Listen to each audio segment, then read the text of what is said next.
শুভ রাখি পূর্ণিমা। আজকে ঠাকুরঘর থেকে দিনটা শুরু করলাম। দিন শুরু হয়েছে অনেকক্ষণ আগেই। ভাবলাম একটু ঠাকুরঘরটা তোমাদের আজকে শুভ দিন, ঠাকুরঘরটা দিয়েই তোমাদের দিনটাকে দেখাই। আমি আজকে গোপুসোনাকে, আমি না মানে সব ঠাকুরকে পুজো দিয়ে প্রসাদ নিবেদন করলাম। আর আমার মেয়ে গোপুসোনাকে রাখি পরালো, একটা ছোট্ট গিফট দিল। তোমাদের দেখাচ্ছি দাঁড়াও।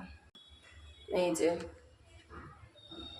গোপুসোনা গরমে খালি গায়ে রেখেছি আমি, আর রাখি পড়েছে। এই দেখো গিফটটা হচ্ছে চকলেট। আর এই যে আমি একটুখানি প্রসাদের আয়োজন করেছি। আসলে পূর্ণিমা তো, আমি পূর্ণিমায় একটুখানি সিন্নি ভোগ দিই আমার গোপুসোনাকে, আমার গুরুদেবকে, নারায়ণকে। আর এই যে সব ঠাকুরকে আমি দিয়েছি অল্প অল্প প্রসাদ। প্রসাদ দর্শন করো, পুণ্য লাভ করো। দেখো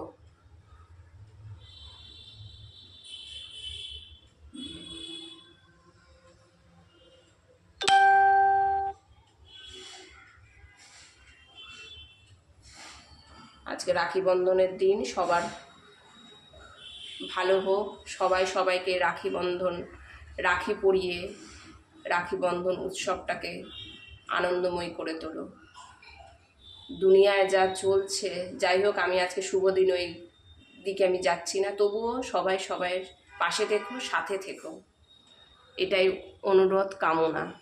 সবার ভালো করো, ভালো চেয়েও। সবাই প্রণাম করো হাত জোর করে। সবার কল্যাণ হোক, ভগবান তোমাদের কল্যাণ করবে।